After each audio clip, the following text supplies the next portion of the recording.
Son las 8 de la mañana. Radio del Principado de Asturias, RPA, Asturias Hoy, primera edición. Mi madre, la que se está preparando. Y Chris allí. Seguro que tiene algo. Creo que trae otra carga este. ¿Ves? Está descargándolo arriba, para que no suba a Piñeira, pero... ¿Qué tal? Saludos, muy buenos días. Este es el sonido de un nuevo incendio en Ibias que ha obligado a evacuar las localidades de Villamayor y Villarcebollín, y también se ha recomendado la evacuación preventiva de Piñeira, Centenales, Andeo y Dou.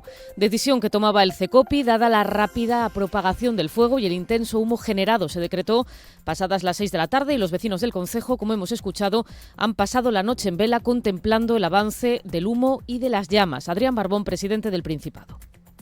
Los pueblos de Villamayor y Villarcebollín, esos son desalojos obligatorios y que se hacen con carácter preventivo porque la humareda puede poner también en peligro a las propias personas, pero también a los propios operativos de defensa contra los incendios, que son los que tienen que hacer estas evacuaciones.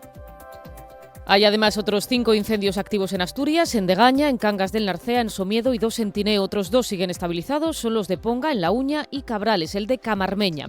En el resto de España un total de 15 incendios continúan en situación 2. Los que más preocupan son los de León, Zamora y Lugo. Además, en las últimas horas 2 militares han resultado heridos graves en un accidente de tráfico. Pertenecen a uno de los dispositivos que lucha contra los incendios en Ourense. En este escenario, el Consejo de Ministros ya ha aprobado la declaración de zonas catastróficas de los territorios arrasados por la oleada de incendios. En Asturias son 4 en los concejos de Cangas del Narcea, Degaña, Ibias y Somiedo. El ministro del Interior, Fernando Grande Marlaska, ha explicado que ya se ha habilitado el procedimiento para que los damnificados puedan solicitar las diferentes ayudas previstas en la Ley del Sistema Nacional de Protección Civil. Han sido recogidos todos aquellos episodios que desde el 24 de junio al 25 de agosto han sido comunicados por las comunidades autónomas competentes al CENEM. Pues así se presenta la mañana de este miércoles, con noticias que les vamos a contar hasta las 9, con Pablo Mateo en la técnica y en la redacción y la locución con Paula Rodríguez y quien les habla, Patricia Martínez. Es 27 de agosto, hay más asuntos que repasamos a continuación en formato titulares. Asturias Hoy. Asturias recibirá a 144 menores no acompañados. Es la cifra recogida en el decreto ministerial aprobado por el Ejecutivo Central para el reparto solidario entre todas las comunidades autónomas solicitado por Canarias. El reparto de menores se activa con la oposición de la mayoría de las comunidades del Partido Popular. Comunidad Valenciana, Madrid y Andalucía son las comunidades que más menores deben acoger. En Asturias se encuentran ya 101 menores. El presidente del Principado, Adrián Barbón, subraya que se trata de una cuestión de humanidad y recuerda que la migración es una ventana de oportunidad para ganar población. También hay que ser conscientes de que sin la venida de migrantes, pues nosotros estaríamos por debajo del 1 millón de habitantes, no crearíamos empleo como estamos creando, habría sectores productivos en los que habría muchísima falta de mano de obra, que la siga habiendo igual. Más y Más cierra sus supermercados en León. Los 3 establecimientos han sido traspasados a la marca gallega Freud, que asumirá la actual plantilla de Más y Más en la provincia vecina. La cadena asturiana sí mantendrá en León los locales Minimás y tiene previsto abrir nuevas tiendas de este tipo en Castilla y León. En los planes de la empresa están también abrir en octubre 2 nuevos supermercados en Asturias, uno en Soto del Barco y otro en El Entrego. Y una mujer dirigirá el Museo de Bellas Artes de Asturias. Será o María López Fanjul o Rocío Coletes. Una de las dos será quien sustituya en el cargo a Alfonso Palacio. La comisión de valoración tomó la decisión en su reunión del pasado 29 de julio, donde se cayeron de la carrera para dirigir la Pinacoteca otras 2 aspirantes. López Fanjul es madrileña, hija de asturianos, y desde hace años es conservadora en el Staatliche Museen de Berlín. Rocío Coletes es conservadora de Patrimonio Nacional, ha trabajado en el Museo Nacional de Escultura de Valladolid y es la jefa de museos de La Rioja. El tráfico. Algo más de 4 minutos pasan de las 8 de la mañana. Nos interesamos ahora por el estado del tráfico en las carreteras asturianas. DGT, ¿qué tal? Muy buenos días. Buenos días. En estos momentos situación tranquila en la red de carreteras del Principado de Asturias. Tan solo encontrarán complicaciones en la AP66, en el túnel del Negrón, en ambos sentidos de la marcha, mientras que en el resto de red de carreteras y principales accesos a Oviedo y Gijón se circula con normalidad. Gracias y buenos días. En cuanto al tráfico en las principales ciudades, ¿cómo se circula hasta ahora por Oviedo? Policía Local, buenos días. Hola, buenos días. Circulación fluida por toda la ciudad y hasta ahora no hay incidencias a destacar. Gracias y buenos días. No tenemos conexión con Gijón. Nos vamos, por lo tanto, a Avilés, Centro de Control del Tráfico. Buenos días. Hola, buenos días. El tráfico por Avilés es fluido en toda la red viaria. Solo recordar que se ralentiza en zona centro por las actividades festivas que tenemos por San Agustín. Gracias y buenos días. El tiempo.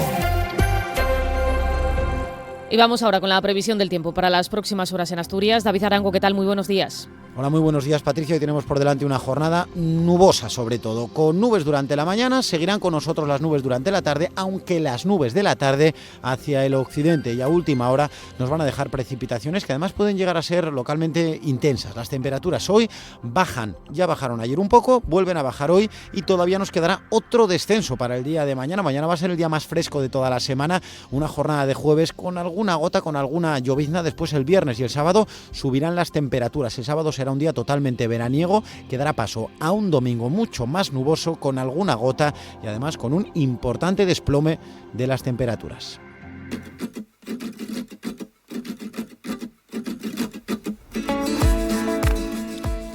Pues esta ya la conocen, es la sintonía de Lo que hay que oír, el programa que sigue a este informativo, y hoy es miércoles. Arantxa, buenos días, toca deporte, ¿verdad? Eso es. Bueno, ya digo que te empiezas a aprender, ¿eh? La programación. Hombre, después de un mes. Sí.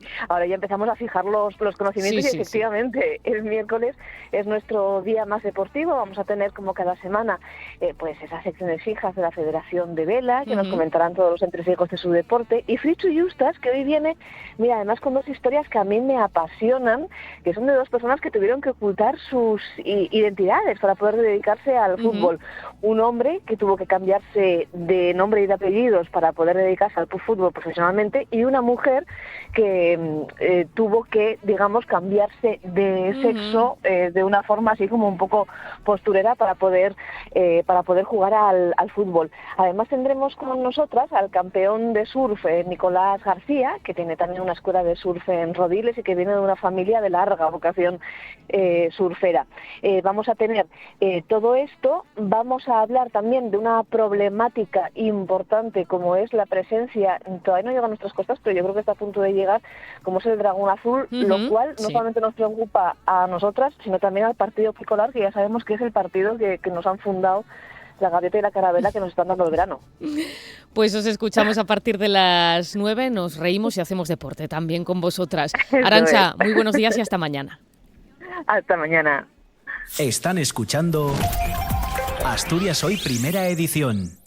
8 minutos pasan de las 8 de la mañana. Como les contábamos en portada, un nuevo incendio localizado en el concejo de Ibias ha obligado esta noche a evacuar las localidades de Villamayor y Villarcebollín, y también se ha recomendado la evacuación preventiva de Piñeira, Centenales, Andeo y Dou, decisión que tomaba el CECOPI dada la rápida propagación del fuego y también el intenso humo generado. Este nuevo incendio se decretaba pasadas las 6 de la tarde. Hay además otros incendios activos, otros 5 están en Degaña, Cangas del Narcea, el de Genestoso, el de Somiedo y 2 en Tineo. Otros 2 siguen estabilizados, son los de Ponga y Cabrales. La gravedad del incendio declarado en Ibias obligó anoche a evacuar preventivamente un total de 6 localidades del entorno. El presidente del Principado, Adrián Barbón, daba cuenta de esta situación tras una nueva reunión del CECOPI en la sede del SEPA, en La Morgal. La velocidad a la que se propaga el fuego es el factor principal que determinaba ese desalojo.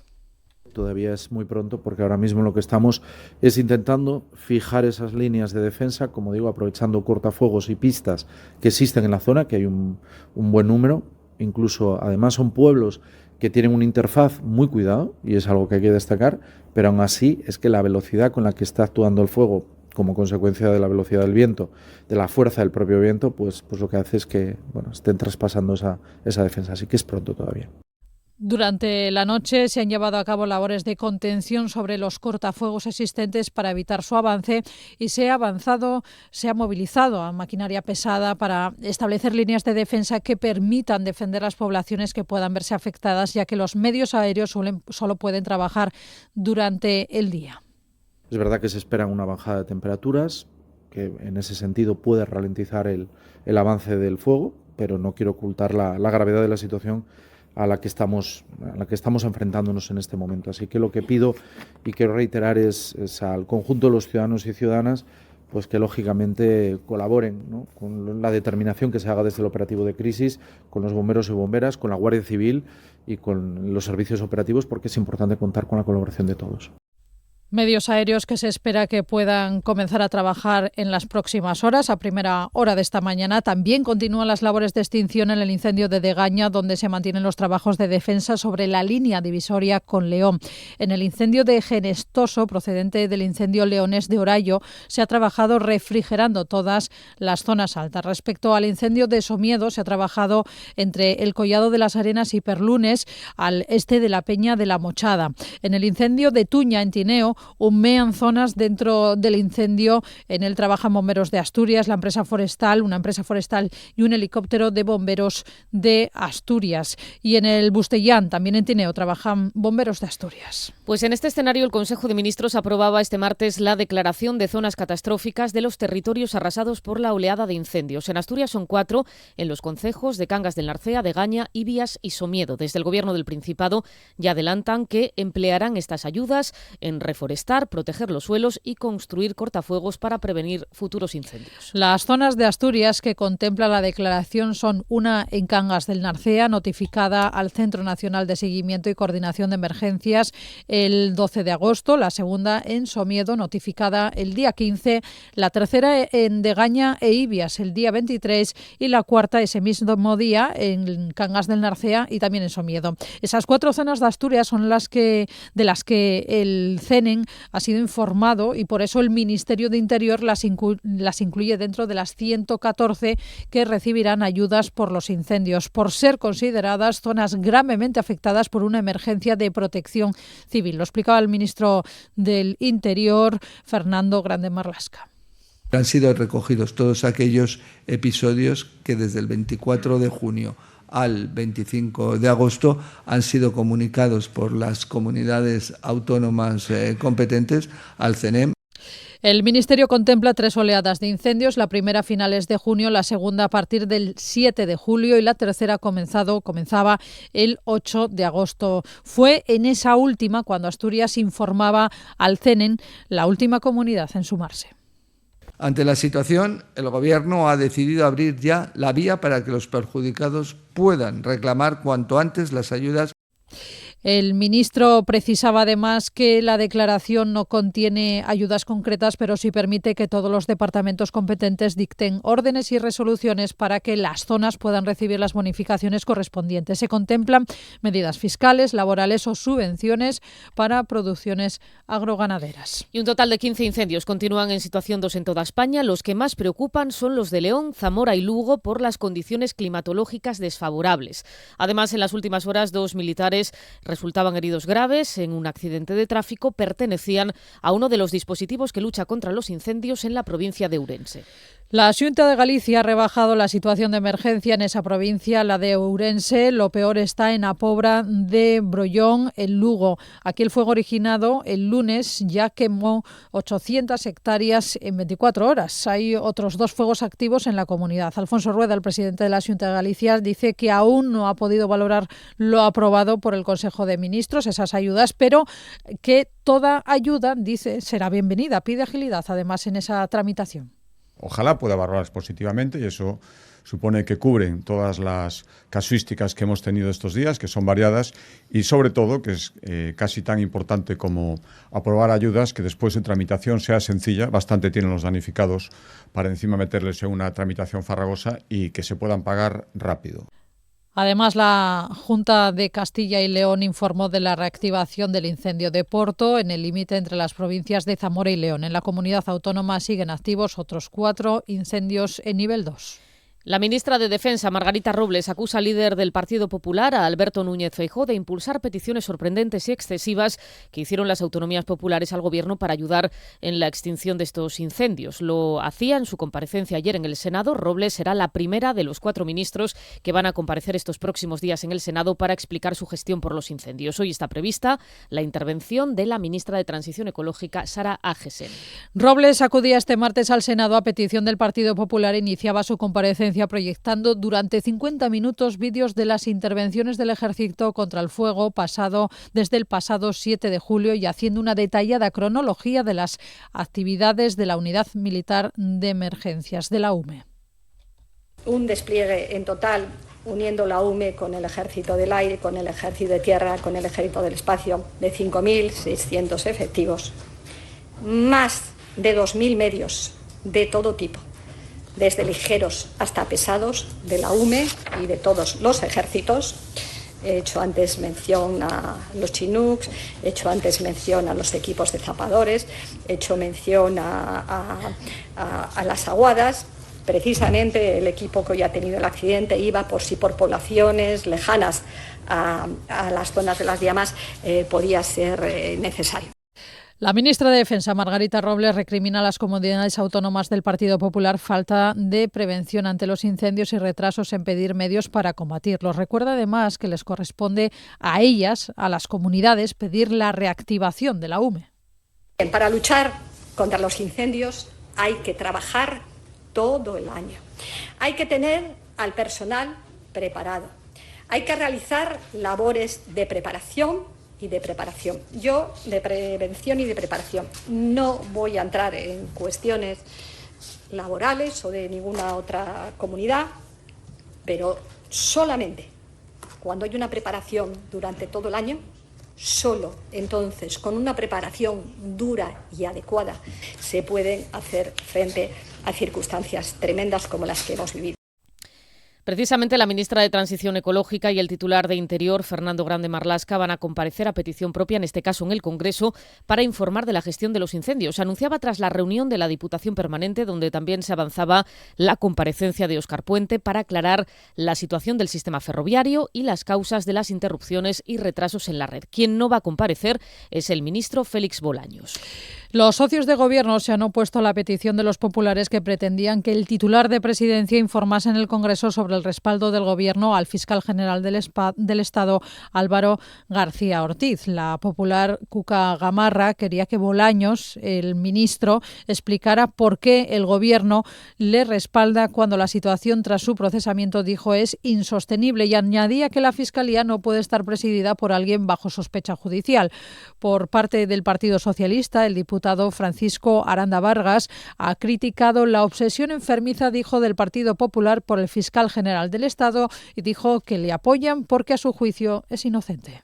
¿Por qué considera al fiscal general como su fiscal? ¿Acaso teme que el fiscal confiese las órdenes que pudo recibir de la presidencia del Gobierno para no perder el relato? ¿O es que al defender al fiscal se está defendiendo el Gobierno a sí mismo? No hay ninguna duda sobre la idoneidad, imparcialidad, competencia profesional e independencia del fiscal general del Estado.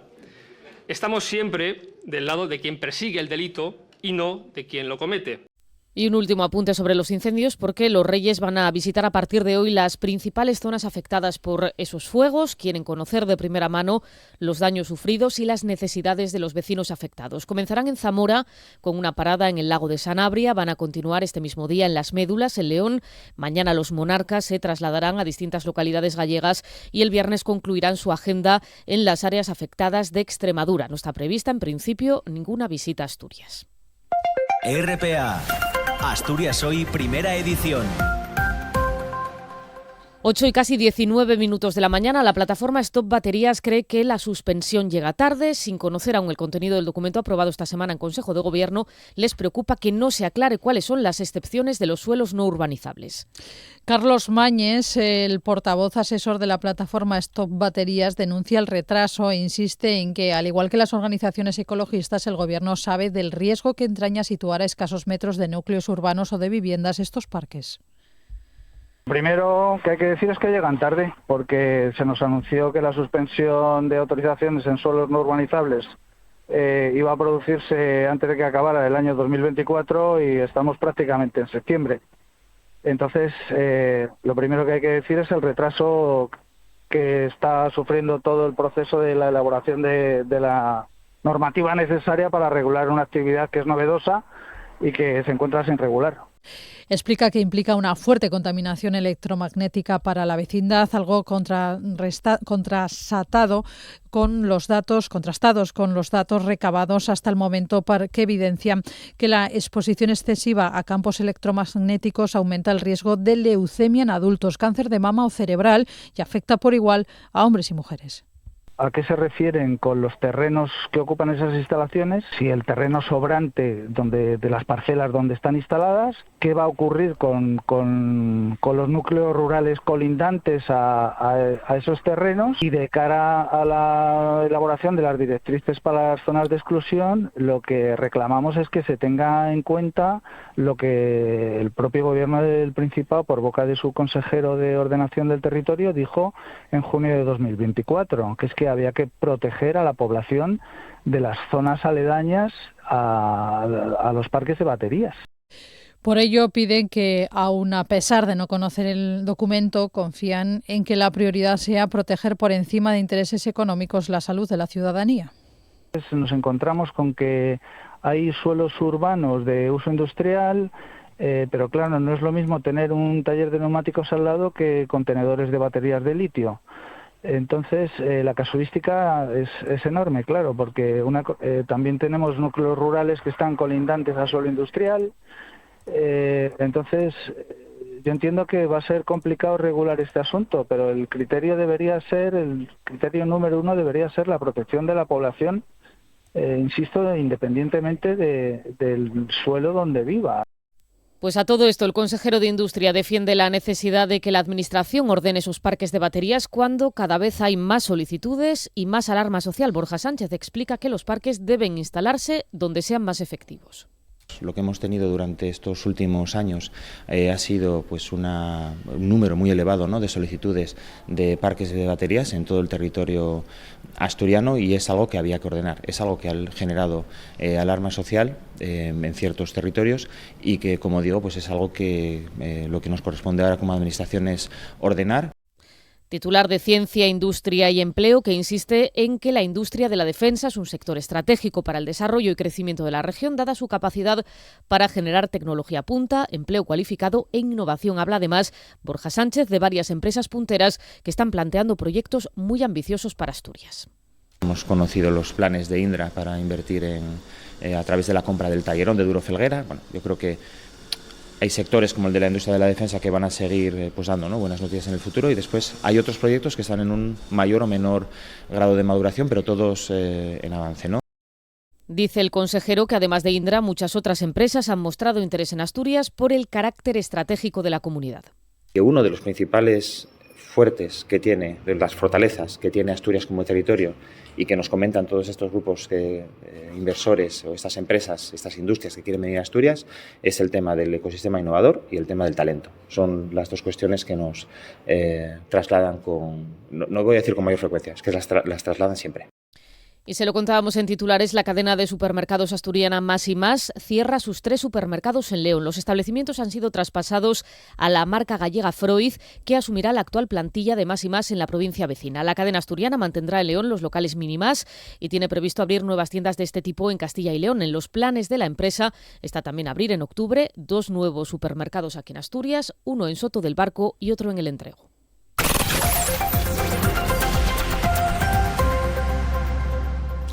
El gasto en pensiones en España ha subido en agosto un 6,21% respecto al mismo mes de 2024, alcanzando la cifra récord de 13.621 millones de euros, según datos del Ministerio de Inclusión y Seguridad Social. Casi las 3/4 partes de este gasto corresponden a pensiones de jubilación, a las que se destinan casi 10.000 millones. La pensión media de jubilación se sitúa en 1.507 euros al mes, sube un 4,5%.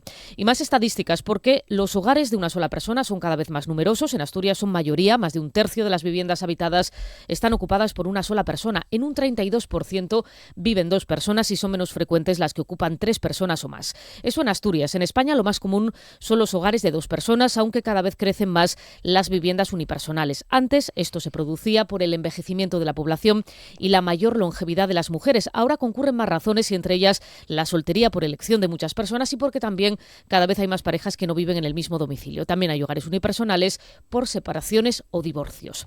Y el Principado está organizando con las entidades colaboradoras la próxima acogida de 144 menores no acompañados. Es la cifra recogida en el decreto ministerial aprobado por el Ejecutivo Central para el reparto solidario entre todas las autonomías que ha solicitado Canarias. Ese reparto de menores se activa con la oposición de la mayoría de regiones gobernadas por el Partido Popular. La Comunidad Valenciana, Madrid y Andalucía son las que más menores deben acoger.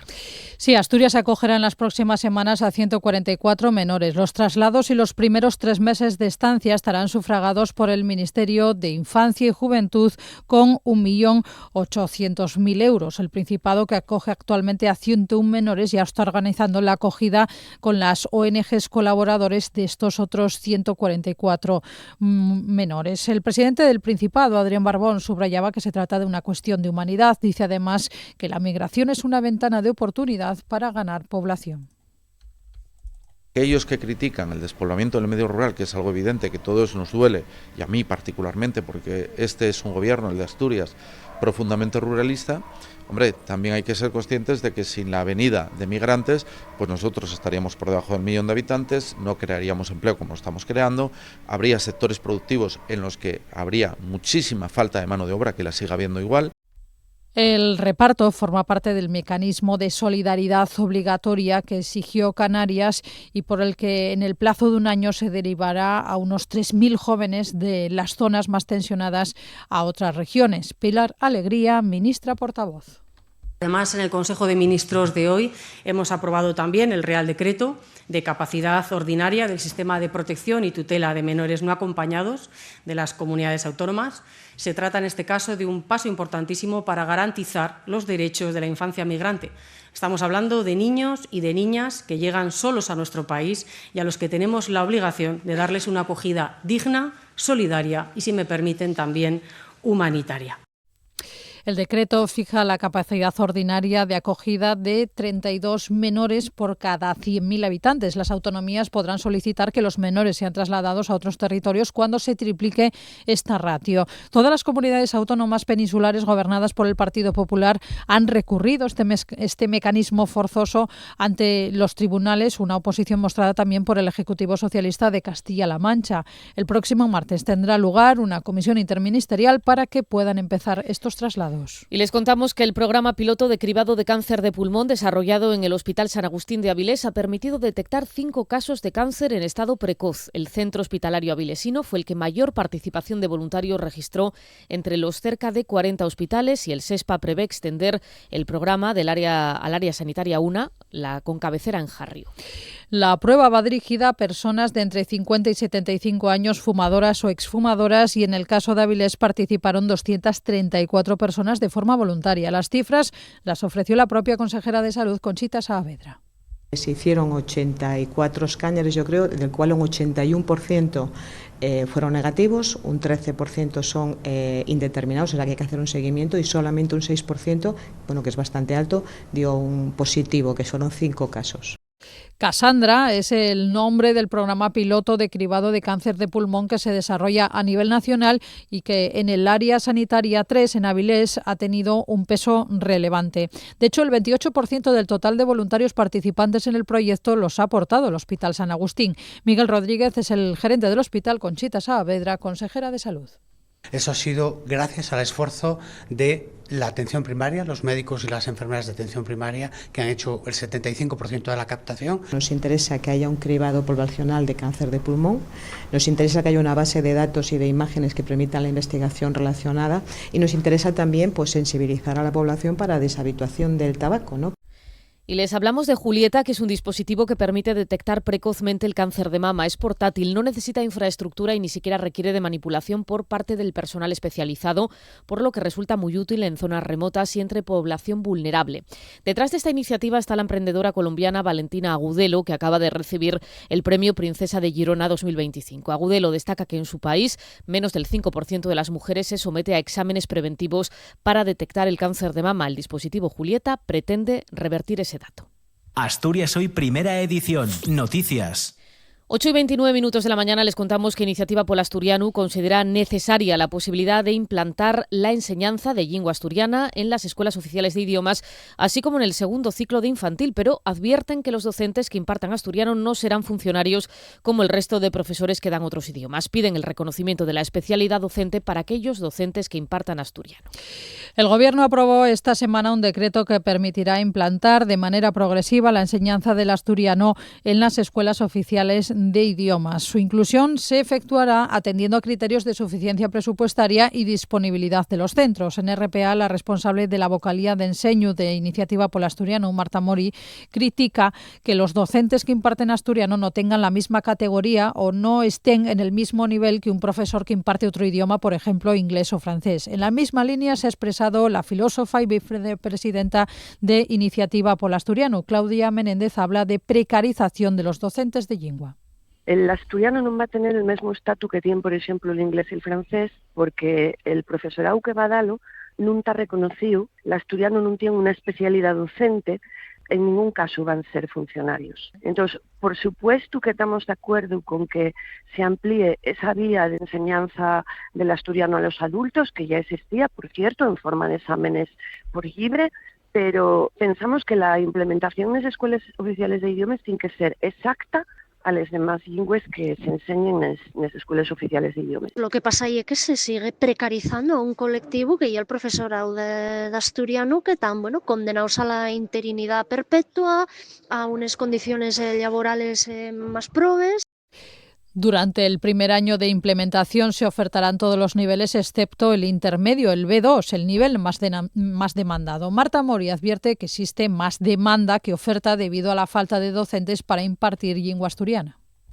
Esto está sujeto a la disponibilidad presupuestaria y la cantidad de matrícula que tiene el B2 en los exámenes por libre es impresionante. Entonces, supongo que será mucho más fácil iniciar este proceso con niveles donde hay poca demanda. Les perres y la falta de profesorado, porque ya que hay mucha más demanda de estudiar asturiano que profesores existentes habilitados para adultos, o sea, lo que lleva la enseñanza secundaria o para dar clase en adultos. Y sin embargo, pues la demanda va a más.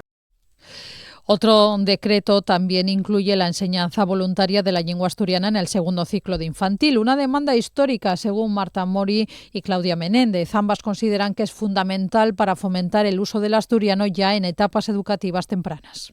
Y la respuesta a una demanda que siguen haciendo desde unos años, porque la etapa de infantil es clave para que la gente que tiene el asturiano como lengua familiar no la pierda.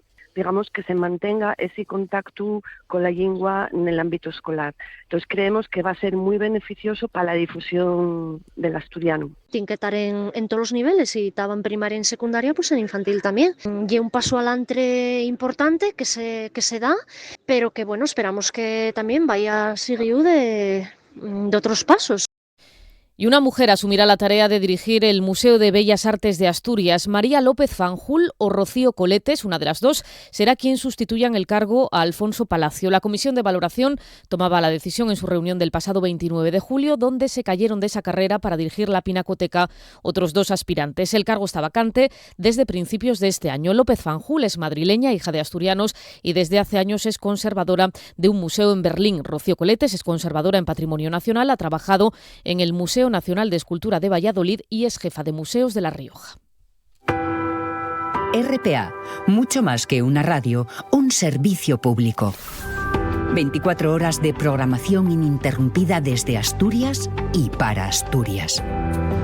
Mucho más que una radio, una ventana a la actualidad asturiana. RPA, vocación de servicio público.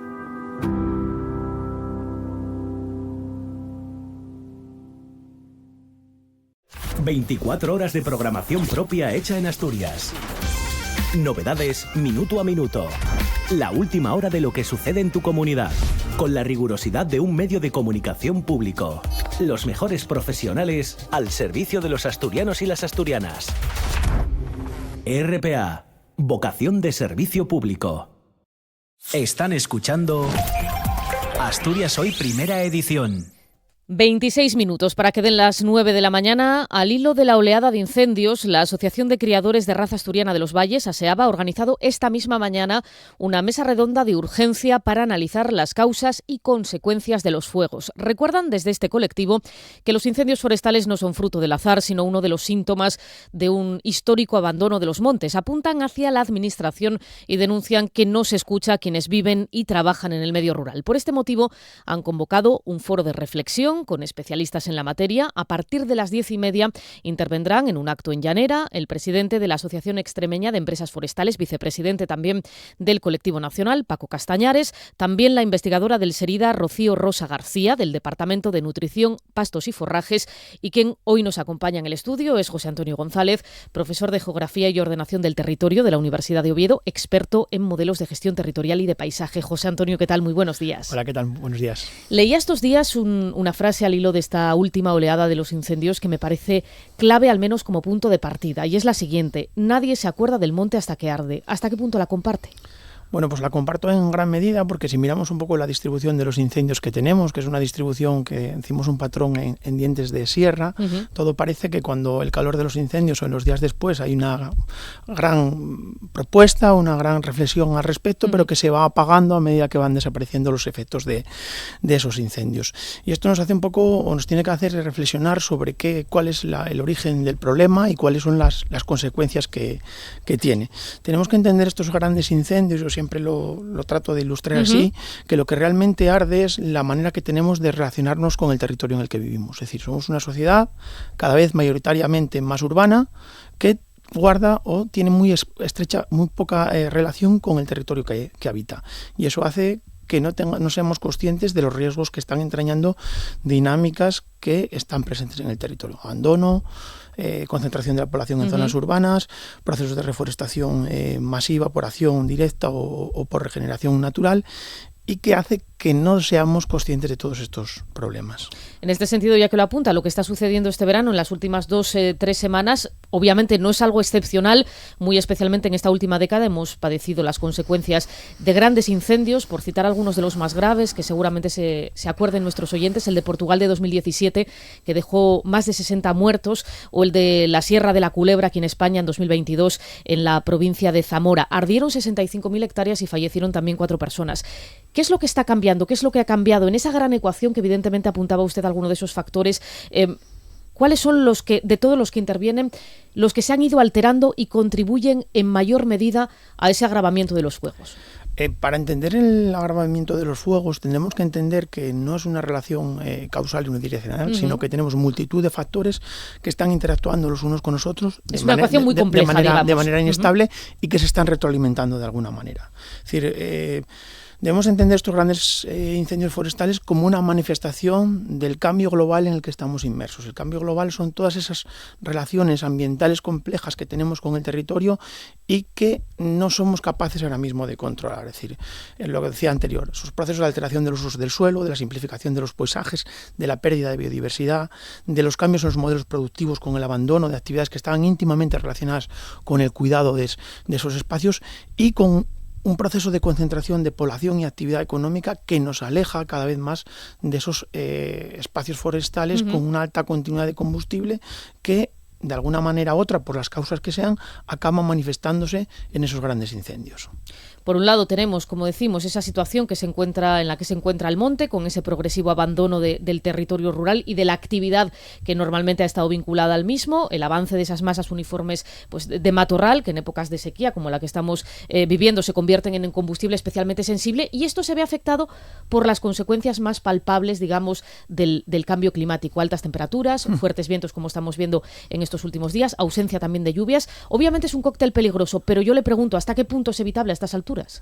Bueno, podemos hacer un poco nuestra la máxima de que nunca es tarde si la dicha es buena. Es decir, yo creo que lo primero que tenemos que ser conscientes todos a nivel de sociedad, que tenemos un problema que desborda ahora nuestra capacidad de intervención, pero también tenemos que partir de la base de que si queremos resultados diferentes tenemos que hacer las cosas de manera diferente. Es decir, no volvemos a volver... Y que hay que asumir responsabilidades. Hay que asumir responsabilidades. Es decir, cuando hablamos de responsabilidades, yo siempre lo digo, es decir, no solo tenemos que pedir responsabilidades a los políticos, sino que este tiene que ser un debate que esté presente en la sociedad. Exacto. Tiene más allá de la deflagración que tengamos ahora en redes sociales. Es decir, los políticos no dejan de ser también una expresión de la demanda social que hay por detrás. Entonces, es una de las cuestiones que siempre ponemos encima de la mesa. Echamos en falta ese debate social que exija un cambio en la política forestal.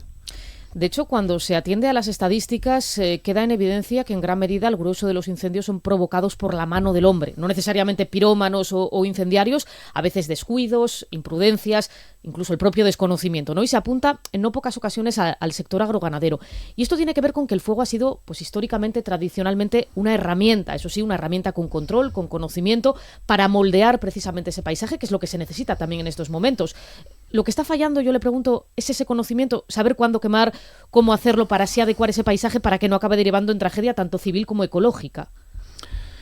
Debemos entender estos grandes incendios forestales como el resultado de la desaparición de pequeños fuegos que teníamos en el territorio que iban gestionando esas masas de combustible uniformes que tenemos. Es decir, esto ha sido un patrón común que no solo ha afectado a España, sino que la legislación que tenemos, sobre todo finales del siglo XIX, principios a lo largo de todo el siglo XX, ha estigmatizado el uso del fuego. Ha hecho que se nos plantee el fuego como un enemigo, cuando verdaderamente desde la noche de los tiempos, desde que decidimos vivir en comunidad, desde que decidimos hacer la cueva hogar, como muy bien dicen los antropólogos, utilizábamos el fuego como herramienta de gestión territorial.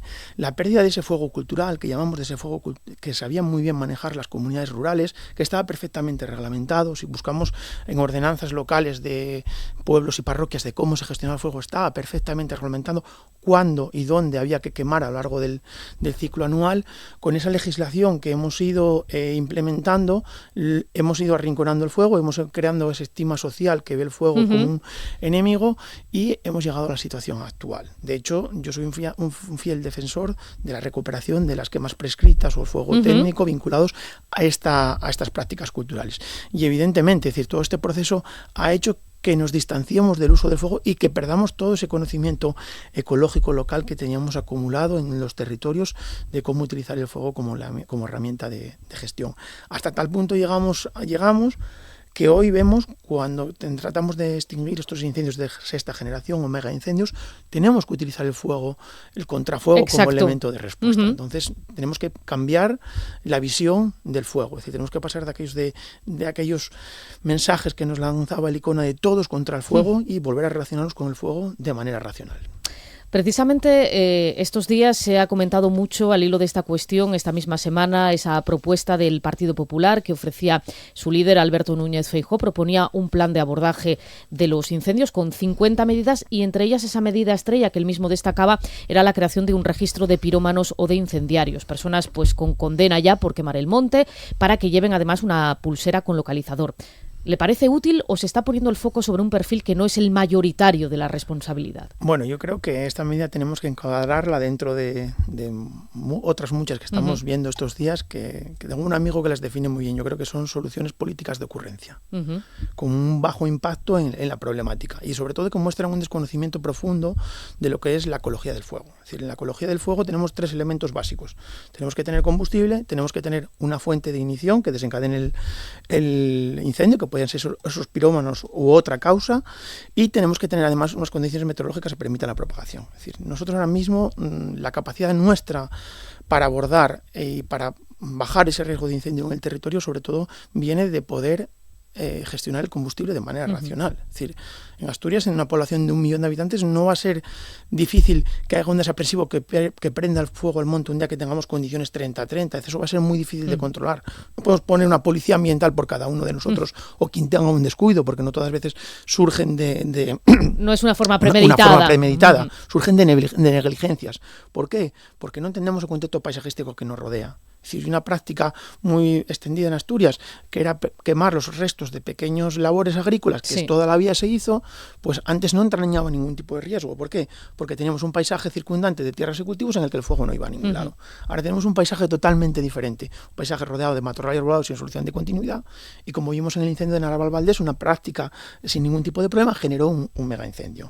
Entonces yo creo que estos son soluciones políticas de ocurrencia, y es un tema yo creo que lo suficientemente preocupante como para que analicemos bien las causas y sepamos sobre todo sobre qué causas tenemos capacidad de realizar a corto plazo una acción directa que permita mermar ese riesgo de incendio que tenemos en el territorio. Lo que además está claro es que sale más barato prevenir que apagar, dice usted que en una proporción de 1 a 10, y en esa necesaria reconfiguración del paisaje, destacar la importancia de la discontinuidad, de la estructura de mosaico, un diseño, digamos, ad hoc, que era lo que había históricamente, para prevenir una expansión del fuego incontrolable. ¿Qué aspectos debe incluir esa adaptación del terreno? ¿Qué actores deben estar implicados? ¿Cuál debe ser el papel también, ya que les aludimos, el de las administraciones públicas? Sí, yo creo que aquí lo que tenemos que partir de la base es que en el fuego tenemos que incluir a todos en el problema de los incendios forestales tenemos que incluir a todos los agentes que están implicados de forma directa o indirecta en la problemática. Yo hablo de la implementación de un sistema de gobernanza multinivel, es decir, que vaya desde la parte más alta de la administración regional hasta el último de los vecinos que tengamos en nuestros pueblos, aldeas. ¿Por qué? Porque solo así conseguiremos de alguna manera una cuestión que es palpable en el territorio, los que estudiamos los diferentes modelos de gestión del territorio, es decir, de alguna manera, si no involucramos a todas estas partes, volvemos a caer un modelo sobreimpuesto que nadie va a conseguir de alguna manera que sea operativo. Y ese es uno de los grandes esfuerzos que tenemos que hacer ahora mismo, es decir, sobre todo volcar a las comunidades rurales como custodios legítimos del territorio en el que viven y como los primeros elementos de freno de choque a estos grandes incendios forestales que van a venir. De hecho, en estas últimas semanas hemos escuchado precisamente la propuesta, lo hacíamos aquí en estos micrófonos hace unos días, la propuesta de devolución de los montes comunales. Dicen desde la Coordinadora de Montes Vecinales en Mano Común que si esto se cumpliera, que si se devolvieran esos montes, se aprobó de hecho en la Junta General, no habría tantos incendios como los que estamos viendo. No sé si comparte la propuesta, hasta qué punto, y ahora bien, una cosa es la voluntad y otra cosa lo que lleva aparejado, esa responsabilidad que decíamos. ¿Qué compromisos deben adquirir quienes gestionen esos montes? Claro, lo primero que tenemos que entender aquí es que la devolución de los montes no podemos estar a favor, pero la propia ley lo recoge. Tenemos que avanzar en saber quiénes son los propietarios de los montes. Una vez que hayamos hecho esto, es decir, no tenemos que pensar que solo con la devolución a las comunidades hay que dotarlo rurales, de contenido, ¿no? Hay que dotarlo de contenido, se va a solucionar el problema. ¿Por qué? Porque ha cambiado la sociedad.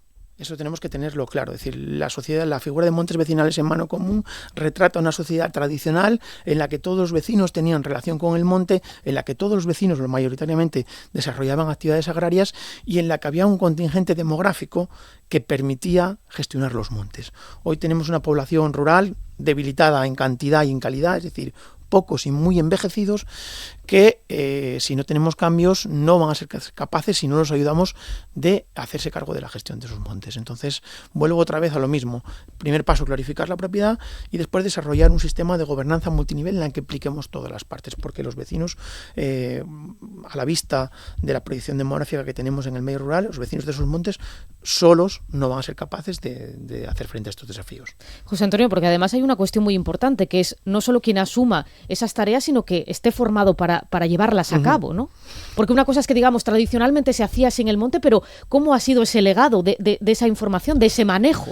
Hay un truncamiento, es decir, el problema que tenemos en el medio rural, que afecta a los incendios, afecta a otras cuestiones básicas como puede ser la conservación de la biodiversidad o la conservación de los paisajes, tiene que ver mucho con su evolución demográfica. Es decir, el éxodo rural de los 70 y de los 80 generó una salida masiva de jóvenes, principalmente mujeres y jóvenes, como os acabo de decir, y sobre todo generó la pérdida en la transmisión del conocimiento ecológico local. Esto es una cuestión totalmente palpable, que atesora una población de avanzada edad que va desapareciendo.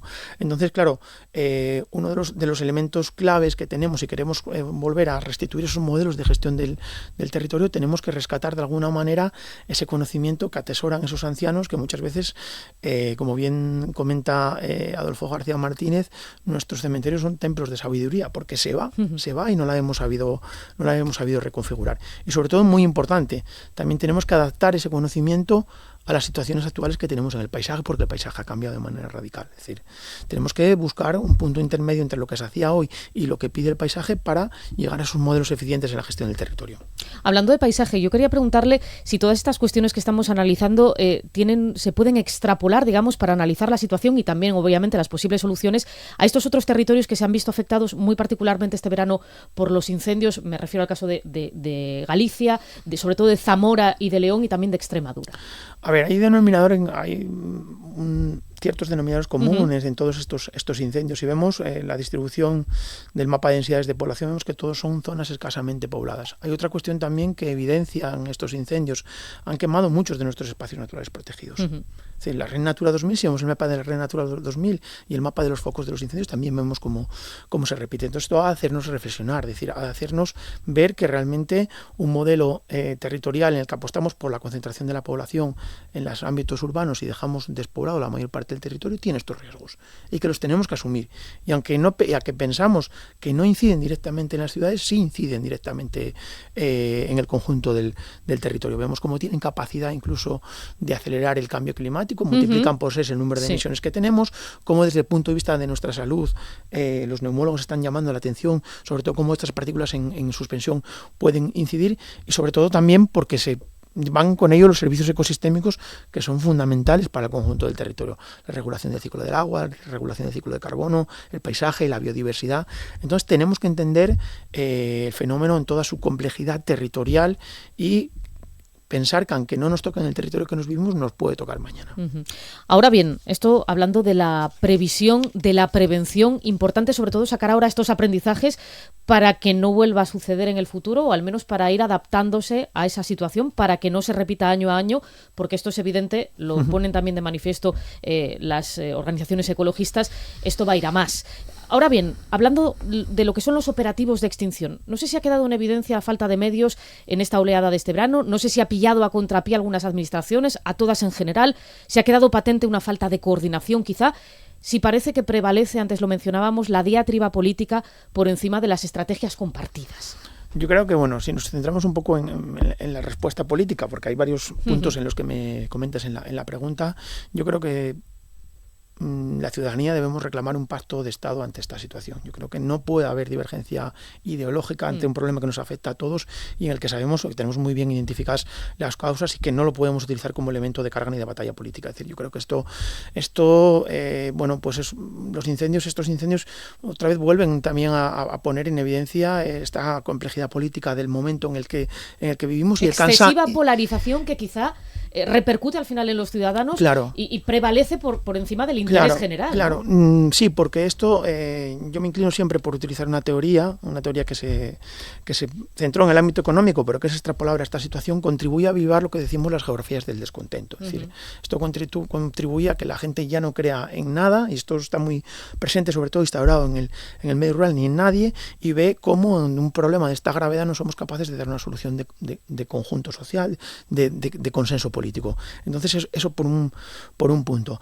El otro punto que me preguntaba sobre los medios de extinción, lo que tenemos que tener en cuenta de estos incendios, que también quiero remarcar una cuestión que no salió, que son antesala de lo que nos va a venir, que va a ser mucho más grave en función de los modelos que manejamos, en función de la evolución demográfica que tenemos en el medio rural, en función del combustible, en función de los modelos climáticos que nos están diciendo que la ventana de oportunidad para que sucedan estos grandes incendios cada vez va a ser mayor a lo largo del ciclo anual. No nos vamos a ser capaces de hacer frente con más medios de extinción. Es decir, eso lo tenemos que tener claro.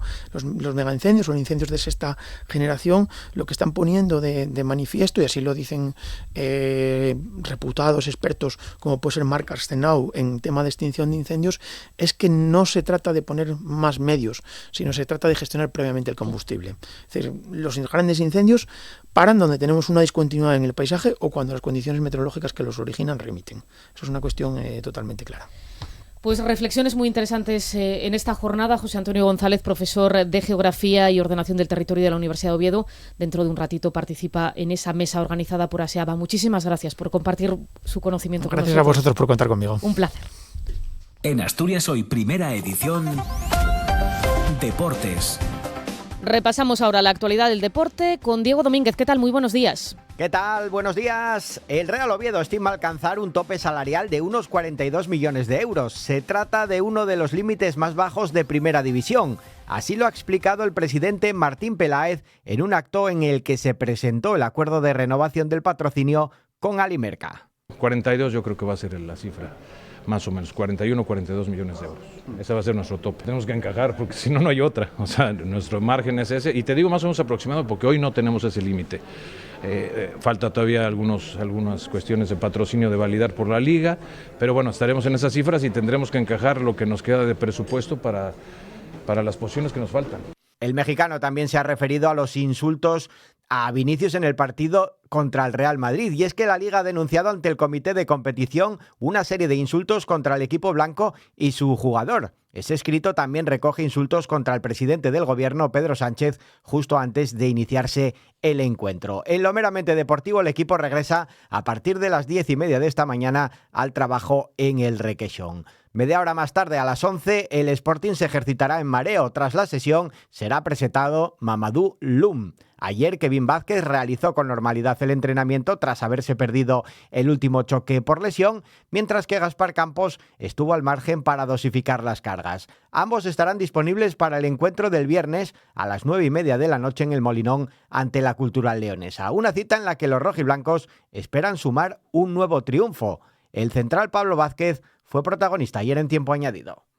Y bueno, y yo creo que el Sporting debe ser uno de esos, ¿no? Y no hay que esconderse, es decir, no hay que decir que, oye, que luego el Sporting somos lo que vamos a ir de calladitos. No, es que ser del Sporting y jugar en el Sporting no puedes ir de calladito porque llevas una camiseta que pesa mucho, ¿no? Entonces, bueno, esperemos estar en ese grupo de aspirantes a estar arriba, claro que sí. El objetivo es estar arriba, no sé dónde, pero estar peleando y seguir creciendo como equipo, ¿no? Y que nos sintamos fuertes, ¿no? Y en baloncesto ya se conoce el horario del primer partido de Liga en Primera FEP para la Limerca Oviedo Baloncesto. El equipo de Javi Rodríguez va a recibir a Movistar Estudiantes el próximo viernes 26 de septiembre a las 9:15 en el Palacio de los Deportes de la capital asturiana. Asturias Hoy, en clave económica. 4 minutos para que den las 9, cierre un día más en rojo para el IBEX, que aún así se mantiene por encima de los 15.100 puntos. Sufrieron retrocesos significativos los bancos. Tónica general en todas las bolsas europeas, los recortes, eso sí, los lideraba el CAC francés a propósito de la situación política en el país, que anticipa difícil que François Bayrou, el primer ministro, supere la moción de confianza del próximo 8 de septiembre. Y en Estados Unidos, por cierto, la Isaac Cook dice que no va a renunciar. José Antonio Antuña, director de Renta 4 Gijón, ¿qué tal? Muy buenos días. ¿Qué tal, Patricia? Buenos días. Bueno, parece que se tuerce esta última semana de agosto. El IBEX se resiste, eso sí, a perder los 15.000. Todos los índices europeos cayeron también ayer de forma unánime. ¿Qué dicen los futuros para esta sesión de miércoles? Sí, realmente parece que esta semana está siendo un poco negativa. Yo creo que hay que destacar también lo que veníamos diciendo, ¿no? Hemos conocido alguna noticia con tono negativo, pero teníamos unos mercados en máximos y había pues una ausencia total de referencias que yo creo que a partir de hoy pues sí que podemos ir recuperando. Los futuros hoy de inicio vienen bastante tranquilos y bastante plano toda la apertura. Si acaso el IBEX subidas de 0,05, pero que en general, insisto, son subidas muy tímidas, tanto en Europa como en Estados Unidos. Pero lo que decimos, aunque nos pille al cierre del mercado, hoy sí que tenemos esos resultados de Nvidia que pueden ser claves para ver si la tecnología pues puede seguir dando confianza a los mercados y puede seguir arrastrando esas subidas que nos han ido generando los últimos años. Y yo creo que a partir de eso, de hoy, con estos resultados de Nvidia, también mañana, pasado, con algunos datos macroeconómicos, pues bueno, los inversores van a tener algo de donde agarrar y posiblemente pues ahí podamos tener un cambio de tendencia, evidentemente siempre que esos resultados pues sean positivos. Y en ese culebrón todos los veranos toca uno o un par de ellos en Estados Unidos tras esa destitución y entrecomillo de Isaac Cook, un despido que anunciaba Donald Trump en su propia red social. Pues bien, ella dice que no renuncia, ha contratado a un abogado y hay que recordar que por ley un presidente solo puede destituir a un gobernador de la Fed por causa justificada. La cuestión es, ¿hasta qué punto desestabiliza esta situación a la Reserva Federal? Lo que realmente está preocupando al mercado es que ese intervencionismo de Trump vaya a más, ¿no? Sí, y lo que está cuestionando es esa independencia que tiene que haber para que haya cierta credibilidad para poder controlar la inflación, que es el gran objetivo de la Fed. Claro, como consecuencia de eso, lo que estamos viendo, ciertos repuntes de las tires en la deuda americana, estamos viendo ese dólar que está mucho más débil, con lo cual, bueno, está teniendo sus consecuencias, pues bueno, como consecuencia, pues eso, yo creo, de ese intervencionismo que tiene Trump, que lo que al final, pues lo que hemos hablado, la intención que tiene, pues es el dinero se mueva y se mueva más rápido, y por eso le interesa que los tipos de interés puedan bajar para que los consumidores, los inversores también tengan pues más dinero para poder consumir. Y muy brevemente, porque otro foco de la actualidad política lo encontramos en Francia, es probable que Macron tenga que nombrar un nuevo primer ministro en septiembre. ¿Qué es lo que temen los analistas? No sé si pueden pensar en un contagio de inestabilidad en toda Europa. Sí, el miedo ayer era pues eso, que pudiese haber ese bloqueo institucional en Francia, sobre todo por la fragmentación tan elevada que hay en su Asamblea Nacional, y evidentemente pues eso tiene su repercusión, como vimos en los mercados ayer. A los mercados esa inestabilidad gubernamental pues evidentemente no le gusta nada para hacer sus inversiones. Pues veremos lo que sucede en la sesión de hoy, lo comentamos mañana. José Antonio Antuña, que tengas buen miércoles. Gracias, buenos días. Pues medio minuto para que den las 9, se quedan ahora con lo que hay que oír y este equipo regresa mañana puntual a partir de las 8.